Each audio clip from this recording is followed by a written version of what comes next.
Hello बच्चों, आप सभी को नमस्कार। आप सभी का स्वागत है सीबी इंग्लिश ग्रामर में। आज हम पढ़ेंगे प्राइमरी एक्सिलरी। प्राइमरी एक्सिलरी जब वाक्य में एक से अधिक क्रिया होती है, जब आप कोई भी सेंटेंस बोलेंगे उसमें जब भी वर्ब होगा एक से अधिक होगा, जिनमें से एक होगा मेन वर्ब आपका तथा दूसरी होगा एक्सिलरी, जिसे हम कहते हैं हेल्पिंग वर्ब। ठीक है, जो आपके स्कूल में पढ़ाया जाता है हेल्पिंग वर्ब कोई एक्सिलरी कहा जाता है। ठीक है, मेन वर्ब क्या होता है? मेन वर्ब वो होता है जब कोई व्यक्ति किसी काम को करता है, मतलब जब सब्जेक्ट हो या कोई व्यक्ति हो कोई काम करेगा तो उस काम को कहते हैं हम क्या? मेन वर्ब कहते हैं। ठीक है, और हेल्पिंग वर्ब क्या होता है? जो समय के हिसाब से चलता है। ठीक है, यहाँ पे फॉर्म लिखा गया बी, हैव और डू। बी में क्या क्या आता है? बी फॉर्म में is, am, are, was, were. Have में क्या आता है? Has, have, had. डू में क्या आता है? Do, does, did. अब यहाँ पॉइंट लिखा गया है जब बी, हैव, डू फॉर्म जो है मेन वर्ब के साथ अर्थात मेन वर्ब से पहले प्रयोग होते हैं। ठीक है, अब वह क्या कहते हैं? हेल्पिंग वर्ब कहलाते हैं। मतलब जो लिखा गया आपका चीज़ें हैं is, am, are, was, were, has, have, had, do, does, did, ये जो आप सभी चीज़ें लिखी गई हैं ये सब क्या है? आपके हेल्पिंग वर्ब हैं। ठीक है, देखिए यहाँ लिखा is, am, are. Is, am, are जो है वो किस में प्रयोग होगा? प्रेजेंट कॉन्टिन्यूअस टेंस में होगा। ठीक है, इसके अलावा इसके बावजूद आपका सिंपल प्रेजेंट में भी होता है, जो कभी क्या होगा? इज, एम, आर कभी कभी आपका मेन वर्ब बन जाता है, जैसे यहाँ पे लिखवाया गया है। ठीक है, अभी हम बताएंगे एग्जाम्पल में। जैसे कहते हैं यहाँ लिखा गया है, देखिए टीचर वाला ही इज़ ए टीचर, ये जो इज लगा है वो मेन वर्ब की तरह काम कर रहा है। ठीक है, अब देखिएगा वॉज वर्ब जो होगा वो पास्ट कंटिन्यूअस टेंस में आता है। ठीक है, पास्ट कंटिन्यूअस में क्या आएगा? Was verb.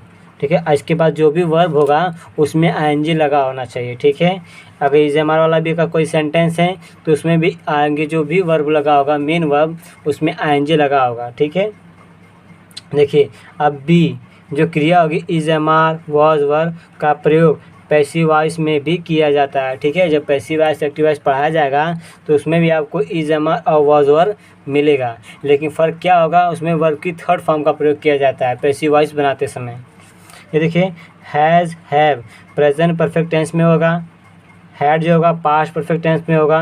यदि इसके बाद बीन आ जाए, मान लीजिए हैज़, हैव, बीन अगर आ जाए तो प्रेजेंट परफेक्ट कॉन्टिन्यूअस हो जाएगा, और इसमें बीन लग जाएगा तो पास्ट परफेक्ट कॉन्टिन्यूअस टेंस हो जाएगा। ठीक है, ये देखिए लिखा है डू और डज वो प्रेजेंट इंडेफिनिट टेंस में प्रयोग किया जाता है, और डिड का प्रयोग पास्ट इंडेफिनिट टेंस में किया जाता है। ठीक है, देखिए जब बी, हैव, डू का मुख्य क्रिया की भांति प्रयोग होने लगे तब इन्हें हम ऑर्डिनरी क्या कहते हैं? वर्ब कहते हैं। मतलब ये है कि आप जैसे ये यहाँ पे जो वर्ब है आप इसे ऑर्डिनरी वर्ब कहेंगे। ठीक है, क्या कहेंगे? Ordinary verb.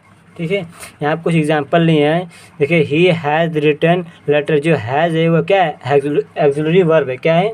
Axillary verb.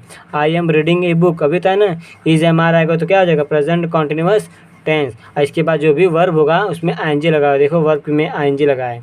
अगर हैज़ जब आ रहा है, ठीक है, किसी भी सेंटेंस में अगर हैज़ जब आ रहा है, ठीक है, तो क्या होगा? प्रेजेंट परफेक्ट टेंस, और हैड रहेगा तो पास्ट परफेक्ट टेंस। उसमें वर्ब की थर्ड फॉर्म का प्रयोग किया जाता है, उसमें वर्ब की थर्ड फॉर्म का प्रयोग किया जाएगा। ठीक है, यहाँ देखिए she was writing a letter, देखिए यहाँ पे जो वॉज लगा है वो हेल्पिंग वर्ब है।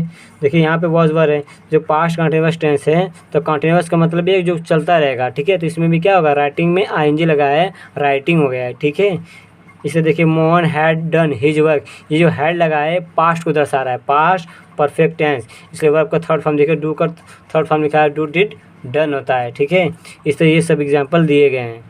अब यहाँ देखिए कुछ मैं डैश छोड़ दिया हूँ आपके लिए, I dash done my work, तो आपको हैज़, हैव और इज लगाना है, तो इन तीनों में से आपको एक लगाना है। अगर हैज़, हैव लगा रहे हैं तो वर्ब की थर्ड फॉर्म रहती है, तो डन लिखा है तो आई के साथ क्या होगा? आई सिंगुलर की प्लूरल, ये आपको टेंस आना चाहिए तभी बना पाएंगे। ठीक है, हैज़ किसी साथ प्रयोग होता है? जो सिंगुलर होता है, और जो प्लूरल होता है उसके साथ क्या पढ़ते हैं?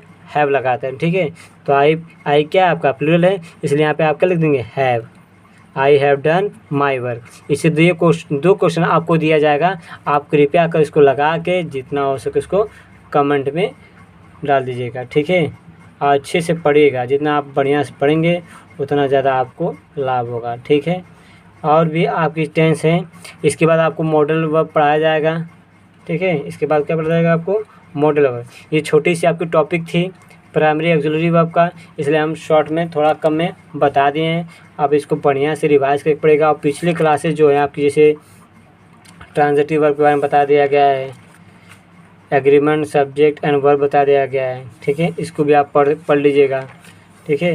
ये देखिए आपको वर्ब पढ़ा दिया गया है, वर्ब का हिंदी में अनुवाद क्रिया है, ये सब चीज़ें आपको पढ़ा दी गई हैं। हम अपने हाथों से लिख आपको बताए दिए हैं, ठीक है। तो जितना हो सके आप लोग उसको पढ़िए और प्रॉफिट लीजिए, और अदर फ्रेंड है आपके उनको शेयर कीजिए। आपको एकदम चैप्टर वाइज पढ़ाया जा रहा है। इसके पढ़ाने के बाद हम मॉडल ऑक्सिलरी वर्ब पढ़ाएंगे और उसके बाद एक्टिव पैसिव वॉइस पढ़ाएंगे, ठीक है। जितना हो सके बढ़िया से आप लोग पढ़ लीजिए, ठीक है। जब एक्टिव पैसिव वॉइस पढ़ेंगे हम तो बहुत ही आसान से पढ़ेंगे, अच्छे तरीके से पढ़ेंगे, जिससे आप लोग को क्या हो जाए, लाभ हो जाए, ठीक है। और जितना अच्छे से आप पढ़ेंगे उतना ज़्यादा प्रॉफिट आपको होगा, ठीक है। जितना हो सके तो पढ़िए। एक बार फिर हम बताते रहे हैं, बी फॉर्म है is am are, be form में क्या आएगा, is am are, was were आएगा, हैव में हैज़ हैव हैड आएगा, डू में डू डज डिड। जब be have do form main verb के साथ अर्थात मेन वर्ब से पहले प्रयोग होगा तो वो क्या होगा, हेल्पिंग या ऑक्सिलरी वर्ब कहेंगे उसे, ठीक है। देखिए इज एम आर ये प्रेजेंट कंटिन्यूअस टेंस में होगा, was were past continuous tense में होगा। बी क्रिया इज एम आर या वॉज वर का प्रयोग पैसिव वॉइस में भी किया जाएगा, ठीक है।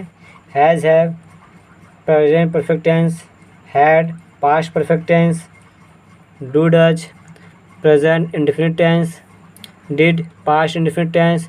जब भी हैव डू मुख्य क्रिया के भांति प्रयोग होने लगे तब इन्हें क्या कहेंगे, ऑर्डिनरी क्या कहेंगे, वर्ब कहेंगे। जैसे मतलब जैसे आप कोई भी पोजीशन बताते हो, किसी को पोजीशन बताते हो तो बताओ I am a teacher, I am a doctor, ठीक है, यू आर रेडी। तो यहाँ पे जो भी आप प्रयोग कर रहे हो वहाँ पर वो मेन वर्ब की तरफ काम करेगा, ठीक है। उसे कहते हैं ऑर्डिनरी वर्ब कहते हैं, ठीक है।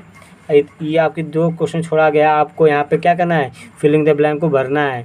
इन तीनों में से एक आएगा, आप इसको देख के पढ़ के समझ के आप लोग इसका आंसर कमेंट में दीजिएगा, ठीक है।